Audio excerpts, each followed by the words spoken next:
I'm an angry black woman. I said, well, why she can't be an angry Latina? I'm not gonna lie, I do believe that. Oh, because Latinas are sexy when they did it. Okay, but why am I an angry black woman? Because we have this perception of that's what Shit is we not are. fair. No, it's not. You get what I'm saying? Like, I don't know. I honestly think naturally it comes from being stereotypical. It honestly does, because at the end of the day, yeah, well, it's you're labeled, but that comes from hearsay, he say, she say, a lot of that, and not only that, but how the culture is. In every culture, that people are labeled, and people are labeled differently based on the culture of where they, their background. That's just what it is. This is how society has painted it. This is what we read in books. This is what we see on TVs. This is what we feed our minds. So that's where the perception comes from. The perception comes from a Latino person, quote unquote, is technically, that's their culture. They're meant to be spicy and, da da da da. When we have, quote unquote, ourselves, African American women, are considered as spicy, then our attitudes we are cocky, we're not humble enough and everything like that, or we become bosses, then we feel like that we are better than thou, and whatever the case may be. It's all in what you feed yourself. Because at the end of the day, if that stuff wasn't revealed to you, how would you know if that's what people call us? You know what I'm saying? That's just what we read. That was put in. That was programmed in us. That was what society has painted us as a whole. But where did it all stem from? Where did it all stem from? It had to stem from somewhere. So I just think that it's a painted picture of how people really perceive each other. Because you could be in a room full of people, business-like people, and only hear their voices and not know who they are without their presentation being presented, like having a face-to-face conversation. You're in a room full of people, and the panels, everything is blacked out, but you hear voices. You wouldn't even know who is black and who is white and who is Latino. So it definitely is a perception of things are being revealed to us. I think too, you made a good point going back to like black men. I think that it kind of stems from them. They need to identify their trauma. I was just talking to her about this. I feel like black men don't get that safe space, and they don't take advantage of the space that they can be in. And what I mean by that, do too, though? Absolutely not. I think society made it feel normal for women to get therapy. But what about men? And I want to talk about black men because that's what I love. But what about men? Like, I think society doesn't make it feel normal or natural for black men to go to therapy.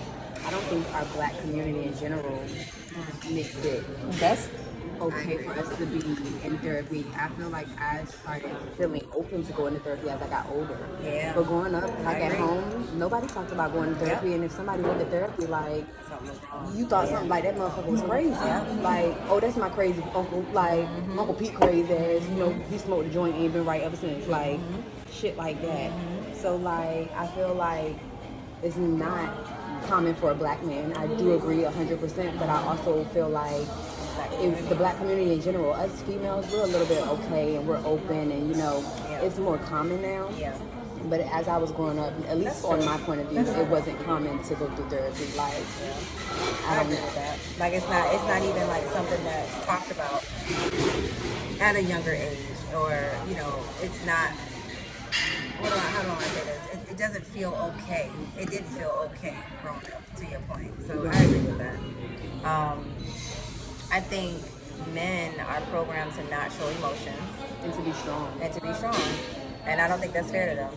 I think that a man should be able to cry and feel weak and feel vulnerable and feel that it's okay to feel that he's not okay. Yep. I agree. So I like that you made that point earlier about, I think we need to listen to them and hear them out, and they need to listen to us. And accountability, they don't hold themselves accountable at fucking all when it comes to just different things, especially like black women. They don't hold themselves accountable for their part or the role that they play. But also, where did they get that from too? Who taught the black men that, or where did they see that from? Right. Like you said, where did it stem from? Like, where really did it stem from? That's true. It came from my upbringing. It came from our people. It came from our family, our roots. That's what it is. What goes on this house stays on this house. Our grandmothers and our great grandmothers told us that. That's just what it is. That goes along with marriage. That goes along with problems as a whole. So you are meant to be in your house and not say nothing. What goes on this house stays in this house. That's just what it is. It came from our parenting. Our parenting came from where? And I can speak for myself because I'm the one that I have the children at the table. So my parenting came from my mom. But I've learned how to also make sure that I create a safe space for my kids to be able to be open and talk to me. And not only that, to know that therapy is okay and all those things like that. So that's what mine came from. But me talking to my mom and my grandmother and everything like that, it always stemmed from what goes in this house stays in this house. It was taught. It was taught behavior. That's just what it is. It was taught behavior. When it comes down to therapy as a whole, men are meant to not share. That's their ego. Men don't share stuff like that because it taps into their ego. They're considered sensitive when they do that. However, I do realize that since the pandemic has started back in 2019, people are now more into therapy. I actually see that.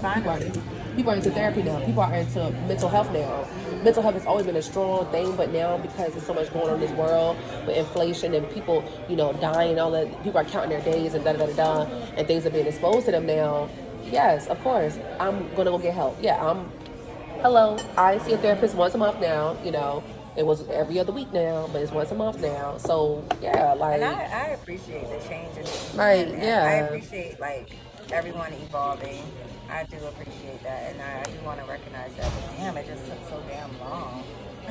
Better late than never. True. That's better why late I than do never. appreciate the evolving part of it, but it's just like, damn, this shit just took so long. It just took so long, But I think breaking traditions, learning new behaviors, exploring, tapping into things that you never thought that you would ever tap into. Like, it's things that I'm personally exploring that I never thought that I would explore.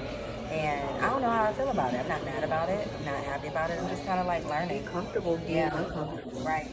That's definitely something like I live all the time. Even with moving to Florida, like I was super uncomfortable, but I was like, I'm gonna make this comfortable. I'm gonna get comfortable with this because it's something new. And like you said, you have to just step out your box, do something different.